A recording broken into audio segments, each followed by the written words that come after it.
O ISTEIXE é uma iniciativa académica e institucional do Departamento de Tecnologias, Artes e Multimédia do ISCEDouro, que promove a partilha de conhecimento, a inovação e o pensamento crítico acerca de uma determinada temática. Todos os programas proporcionam um espaço de partilha de conhecimento, divulgação de projetos, ideias e experiências desenvolvidas pela comunidade académica, reforçando a ligação entre o ensino, a investigação e a prática profissional, valorizando a participação ativa de estudantes, docentes e parceiros. A temática do programa de hoje é sobredotação. E para tal, convidamos o professor Dr. Alberto Rocha. Bem-vindo. Alberto Rocha é professor no Instituto Superior de Ciências Educativas do Douro e doutorado em Ciências da Educação na especialidade de Psicologia da Educação, pela Universidade do Minho, tendo realizado também um pós-doutoramento na Universidade de La Laguna, em Espanha. Especialista nas áreas da Psicologia da Educação, Necessidades Educativas Especiais e Intervenção Precoce, dedicada grande parte do seu trabalho ao estudo da sobredotação, talento e criatividade. É presidente da Associação Nacional para o Estudo e Intervenção na Sobredotação e investigador em vários centros de investigação e redes científicas internacionais. O que significa exatamente o termo sobredotação? Ora bom, a ideia central, quando falamos do tema da sobredotação, falamos de um potencial significativamente acima da média numa ou mais áreas de realização humana, não é? Temos aqui capacidades elevadas que se podem verificar em termos que é o raciocínio, em termos da aprendizagem, da própria resolução de problemas também. Temos aqui também a inclusão da criatividade, também como uma área fundamental, também aqui o aspecto da liderança e também aqui os talentos mais artísticos ou mais científicos que também podem surgir. Não é apenas e só a inteligência que está em causa, portanto temos aqui uma perspectiva, diríamos nós, mais multidimensional, que tem vários domínios e várias dimensões, como acabei de referir, e portanto não significa inclusive a perfeição, nem o sucesso automático, imediato da excelência, não é? Requer também, para que possamos ver estes talentos, estas capacidades realizadas, precisamos de ter contextos que também sejam apropriados e que estimulem e que promovam esse mesmo desenvolvimento dessas capacidades. A sobredotação, também dizer-vos que não é um privilégio, não é? É uma condição de desenvolvimento que precisa de ser acompanhada, é uma necessidade educativa específica que precisa de ser cuidada para que as crianças possam ser aceites e integradas nos contextos educativos onde estão inseridas. Como é feita a identificação ou avaliação de uma criança sobredotada? Portanto, como referi, é uma avaliação multidimensional, na medida em que foca vários aspectos da avaliação psicológica, a observação em contexto escolar através de escalas que nós administramos aos professores. Também fazemos, portanto, uma anamnese inicial na consulta com os pais para perceber a história da criança desde que nasce até ao momento atual.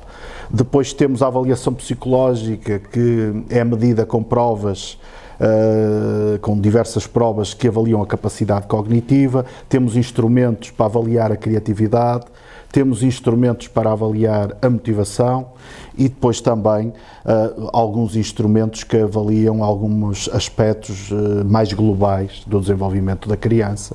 E eu diria que esta identificação não é com o objetivo de criar um rótulo, não é? Mas sim com o objetivo de compreender o perfil e poder enquadrá-lo e dar respostas a essas singularidades, a essas necessidades particulares de aprendizagem.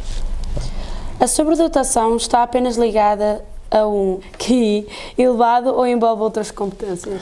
Sim, era muito redutor nós falarmos apenas de inteligência quando se fala de sobredotação. Portanto, por isso é que este aspecto da multidimensionalidade é importante. Portanto, temos que encontrar aqui outras formas igualmente importantes à inteligência, nomeadamente a criatividade, que é um fator preponderante, a motivação e o envolvimento nas tarefas, a persistência, a vontade de querer e saber e de aprender e de aprofundar, a capacidade de resolver problemas, não é?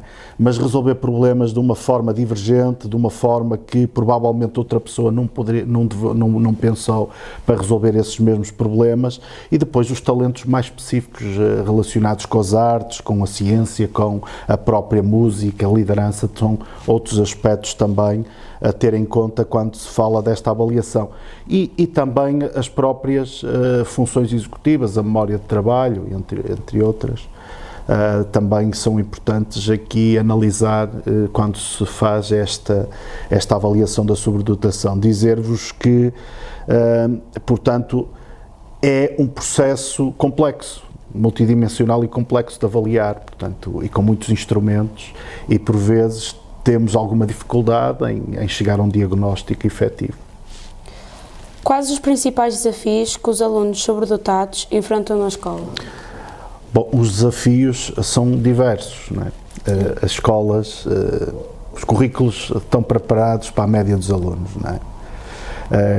Estes alunos situam-se na curva gaussiana 2 desvios padrões acima da média, portanto, estão muito mais avançados do que a média da idade deles, não é? E depois temos aqui um conjunto diverso de problemas que vamos sendo confrontados, que se prende com o tédio e a falta de atenção, portanto, quando são matérias que eles não estão interessados, não estão motivados, muitos deles já sabem a matéria que se está a ser lecionada e, portanto, para eles estar em sala de aula torna-se difícil. Depois, como têm um ritmo de aprendizagem muito rápido, ficam a marcar passo à espera que os outros terminem, e isso cria aqui algum desconforto para eles, porque são muito rápidos na resolução dos problemas. Os conteúdos escolares, como estão preparados para a média dos alunos, são pouco estimulantes para aqueles que estão acima da média. Portanto, eles querem mais e com mais profundidade. Depois, isso vai gerar naturalmente essa falta de resposta, de desmotivação escolar. Não é? Dificuldades de integração com os pares é outro aspecto, não é? Tendo em conta que os interesses são tão diversos e tão profundos, é difícil depois debater com os pares ao mesmo nível estes interesses, e a possibilidade também de começar a surgir casos de underachievement, que são casos de sobredotados que têm alto potencial, mas que a escola não cria condições para que eles se desenvolvam, e eles passam a nivelar-se, portanto, e começam a perder a sua capacidade, a sua potencialidade, e alguns deles chegam a estagnar ali na média e perderam essas capacidades, mas que depois com programas de enriquecimento e com outras atividades, por vezes extracurriculares, conseguem outra vez chegar a altos níveis de desempenho. Nem todos os alunos têm sucesso na escola, muitos têm este problema e este conflito com a escola, e são alunos que não têm que ser os melhores alunos, por vezes não são os melhores alunos devido a estes aspectos. Como pode a escola estimular e desenvolver o potencial dos alunos sobredotados para além da simples identificação das suas capacidades? Ora bom, nós temos hoje um decreto de lei para a inclusão que é suficientemente abrangente para a escola poder fazer aquilo que entender para todos os alunos, e quando eu falo para todos os alunos, também o decreto de lei para a inclusão deve integrar estes alunos. Se é inclusivo e se é para todos, estes alunos também deviam ser integrados. Mas muitas das vezes a tendência é procurar responder aos que estão 2 desvios padrões abaixo da curva gaussiana, e é interessante que se pegue nesses alunos e os puxemos o máximo que puder para a média ou até, se possível, acima, mas não podemos fazer o inverso aos sobredotados, que estão 2 desvios padrões acima da média, puxá-los para a média, não é? Porque isso não é educativo e não é inclusivo. Mas temos várias formas de responder. A ANEIS, através dos programas de enriquecimento, através de PEDAIs, Programa de Enriquecimento em Domínios da Aptidão, Interesse e Socialização, Portanto, tem um conjunto de atividades cognitivas, criativas, de projetos diversos, que no fundo ajuda estas crianças de forma extracurricular, mas o desejável é que isto acontecesse dentro da escola, que é onde eles passam a maior parte do tempo. Então podemos envolvê-los em projetos de investigação dentro da escola, podemos ter desafios intelectuais mais complexos, podemos ter diferenciação curricular, podemos ter aprofundamento dos conteúdos, não é? Ter conteúdos mais avançados para estes alunos e a flexibilidade curricular, portanto, que permite também poder, de alguma forma, trazer atividades que sejam adequadas ao perfil, às características deles, não é? Estes alunos não precisam de mais tarefas, precisam de tarefas com outra qualidade e tarefas mais desafiantes, mas que têm que ter um sentido, porque se for dar mais tarefas para ocupar tempo, isto não resulta em nada de bom, só resulta em frustração. E o entendimento que hoje vou assistindo é mesmo esse, é dar mais para ocupar, dar mais para ele não se distrair, mas isso não resulta na prática, porque eles precisam desse estímulo, mas tem que ter um sentido e tem que ter uma profundidade. Tá bem? Na prática, como é organizada uma aula numa turma que integra alunos sobredotados e alunos não sobredotados, de forma a promover inclusão e ao mesmo tempo estimular o potencial de cada aluno? Bom, temos aqui, no fundo, a ideia central dessa pergunta é que a inclusão não significa uniformidade, não é? Ou seja, falamos novamente aqui da diferenciação pedagógica e da importância que ela tem, tarefas diferentes com níveis de complexidade diferente também se adequa, trabalhos por projetos, grupos flexíveis, que haja aqui esta liberdade, aprendizagem autónoma, mas com orientação, e depois a progressão em função do ritmo de cada um. Uns vão mais depressa, nós temos que dar as condições para eles andarem mais depressa. Os que vão mais devagar, temos que dar-lhe as condições e esperar que eles se desenvolvam no seu tempo e no seu ritmo. Agora, não podemos pedir às crianças com sobredotação que tenham um ritmo inferior, quando é uma necessidade deles avançar e aprender e absorver. Basicamente é isso. E uma boa aula é aquela que permite que todos os alunos aprendam. Se deixarmos alguns de fora, não é uma boa aula. Se chegarmos ao fim e todos aprenderem, é uma boa aula. Se não, não é. E se nós permitirmos que respeitar as diferenças individuais, é precisamente respeitar que os alunos sobredotados podem andar mais depressa. Existem mitos ou ideias erradas comuns sobre pessoas sobredotadas? Isto é muito frequente, não é? Mitos, estereótipos, não é? E alguns são persistentes no tempo. Continuamos, passado décadas, ainda a cometer os mesmos erros. A ideia de que estes alunos têm sempre excelentes notas é um mito. Eles podem ter uma área de sobredotação a matemática, a ciências, a arte, ou uma outra qualquer área, a ciências da natureza, a história, enfim, pode ter uma área particular em que eles são muito bons e as outras podem ser alunos da média, e há alunos com sobredotação geral que são habitualmente bons a todas as disciplinas, não é? Portanto, há a ideia de que eles também não precisam de apoio, também é outro mito, não é? Todas as crianças precisam de apoio, e estes precisam de apoio, sobretudo em termos mais emocionais e sociais, não é? Porque têm dificuldade muitas das vezes em fazer amigos, dados interesses tão diferentes dos pares. Posso-vos dar um exemplo. Nós tínhamos um estudante que era apaixonado pela história da Rússia e sabiam quase tudo que lhe pudessem perguntar sobre a história da Rússia, cultura, enfim, todos os aspectos culturais, sociais, etc.